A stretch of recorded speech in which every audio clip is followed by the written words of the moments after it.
What if I told you someone could use public records to track your every move? That they could use this information to find your routine, the places that you go to work, your home address, where you go to coffee, where you routinely go to maybe work out or to the library, and that they could use this information to build what is essentially surveillance about you, all from publicly available information.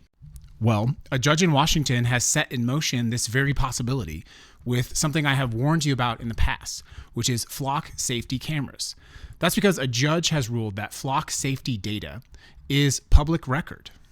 In that case, a citizen in Washington requested that information. They requested 1 hour of footage from a flock camera. The city actually denied their request, and then it went to court.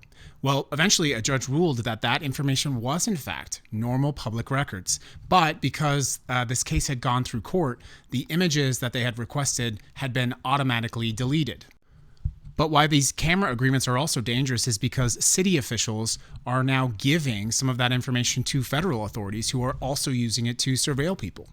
But if your information, your vehicle, your license plate, when you travel, where you travel, if that's all being tracked by your city's flock cameras, and now someone can just publicly go get that information because it's an open record, that's very dangerous for your privacy. When I talk about flock cameras, people always say to me, oh, well, it's out in public. You don't have an expectation of privacy in public. It's not a big deal, that sort of thing. Well, it does become a big deal when someone can use that information to literally keep a log of where you're going. Can you see how that is actually very dangerous? These are just theoretical examples, but maybe someone who has ended a relationship files a public record to get the data about where their former partner is traveling all the time. That's extremely dangerous.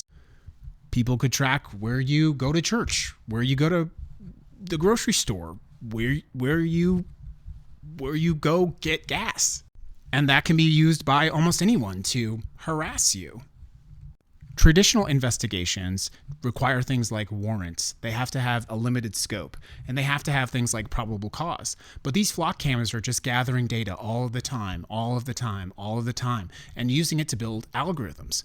Well, if this information is public information, that makes it extremely unsafe data to be out there. But the real answer is actually quite simple. We don't have to have a nuanced debate about flock safety or tools like it. The simplest answer is just to stop collecting this data in the way that it's being collected. It could be used and abused by law enforcement or by private citizens, and we have to stop it. My opinion was that flock safety cameras were already a dangerous abuse of your civil rights, but if in your city it's public records, well, now it's a danger to your safety. We don't know if this is the case in Las Vegas, but you better bet that I'm going to find out.